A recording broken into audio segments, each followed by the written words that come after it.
Throughout Formula One's long history of 74 years and more than 1,100 races, some things happened only once. Let's take a look at some unique moments in F1. From the youngest driver ever to start a race, to races where no laps were completed, and even drivers leading races without getting on the podium, these special events show how exciting and surprising F1 can be. Come with us as we explore these amazing moments that have made F1 history unforgettable. 50 races without a single point. Just a few drivers who have raced in Formula 1 have managed to score a point. The number of drivers who have done so is less than 40%, and there is one driver who is really impressive, and his name is Luca Vedor. While he is best known for a rough spell with Ferrari in 2009, his F1 career actually began back in the mid-1990s. He was able to reach F1 by winning the International Formula 3000 Championship, where he was equal to Andrea Montermini and Rubens Barrichello. Vedor, for the longest part of his F1 career, raced for teams like Scuderia Italia, Minardi, and Ford Equus. However, he was a constant performer, and he was often not favored by fortune. To give an example, at the 1999 European Grand Prix, he was on the verge of scoring points, but was in grave due to a gearbox issue. In 2009, Vedor had a chance to race for Ferrari because Felipe Massa was injured, and many believed that it was the time to get rid of his reputation of 48 races without scoring a point, which was his record. Nevertheless, in the end, he competed in 2 more races, completing 50 altogether. As of now, we can say that F1 is in a state where only the minority-like teams are back markers, and thus it's extremely difficult to get over his record. Vedor is an able driver who played a key role in the development of Ferrari as a test driver. His performance scores don't match his talents, as he often had to deal with bad luck and lost chances. A 17-year-old competing for F1. At the beginning of this week, exactly 9 years ago, Verstappen started his F1 career in Australia in 2015. He was just 17 years, 166 days old, which means that he is the youngest driver in the history of the sport.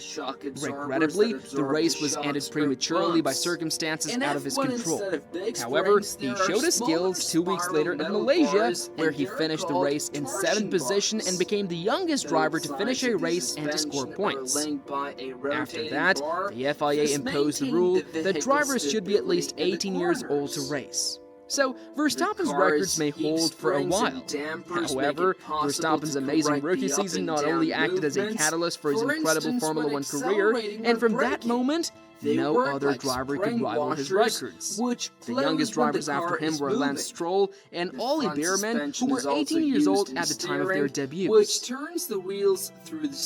full season of did not qualify.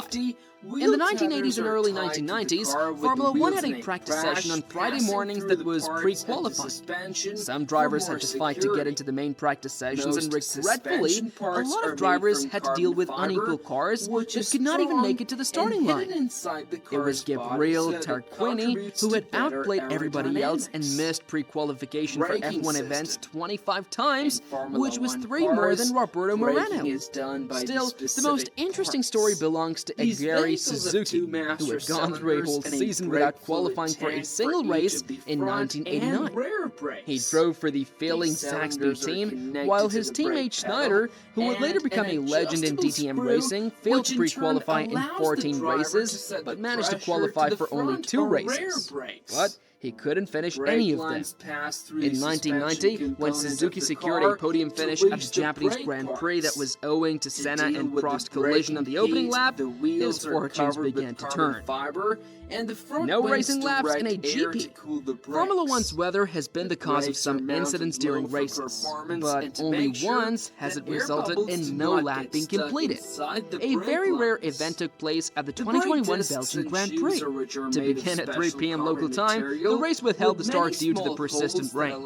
At 3:25 p.m., 2 formation laps were attempted. However, the weather deteriorated to the point of a red flag. The cars came back to the track after 3 laps under the safety car's rear, but the 3rd lap was followed by another one. In this way, the FIA decided to determine the final result by positions that were occupied under the safety car. This way, the actual race was cut down to a single lap without any real competition. Points were awarded with a minimum maximum of 25 points given to Max Verstappen, and the first F1 podium for George Russell was secured. The move was met with enormous backlash and led to F1 re-examining its rules for shortened races. On the other hand, coming in 24th in the F1 race is one of the worst possible results. Narain Karthikeyan's performances in Formula 1 were nothing to write home about, as he spent a short time there. He appeared for teams like Jordan and HRT, but he didn't have the best cars. His best result was a 4th place at the 2005 United States Grand Prix, which was a strange race. However, he has a record that is not so good. He is the only driver who ever finished in 24th place. This has been the case during the 2011 European Grand Prix in Valencia. The race was full of challenges, but nobody dropped out. Therefore, all runners crossed the finish line. Karthikeyan was in the traffic behind his teammate Vitantonio Liuzzi and got lapped 6 times.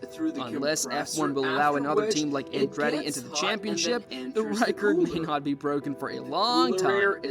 Leading your only F1 Grand Prix. In 2007, Marcus Winkelhock made it to the European Grand Prix as a leader on his debut race. He was invited by Spiker to fill in for Christian Elvers, who was forced to stay out for this one race at the Nürburgring. In the race, Gascoigne, the team strategist, made a surprising decision to have Winkelhock pit as it began to rain on the formation lap. The move turned out to be the smartest one. This gave Winkelhock the opportunity to get ahead of the field and reach the lead by the end of lap 2. This eventually led to him leading for 6 laps, including during a red flag period in restart, which made him seem like the one who started in pole position. Nevertheless, the beginning of the race was a real triumph for Winkelhock, who was doing great until his lap 13 retirement caused by hydraulic failure. Nevertheless, his unbelievable debut will always be considered as being part of F1 history. 3 pole positions, not a single lap lead. Theo Fabi was a unique runner in Formula 1 as he managed to secure 3 pole positions, but did not lead even 1 lap in the Grand Prix. The first pole position of his career was earned with Tollman at the 1985 German Grand Prix that took place in Nürburgring. Nevertheless, an initial big wheel spin pushed him back to 8th place.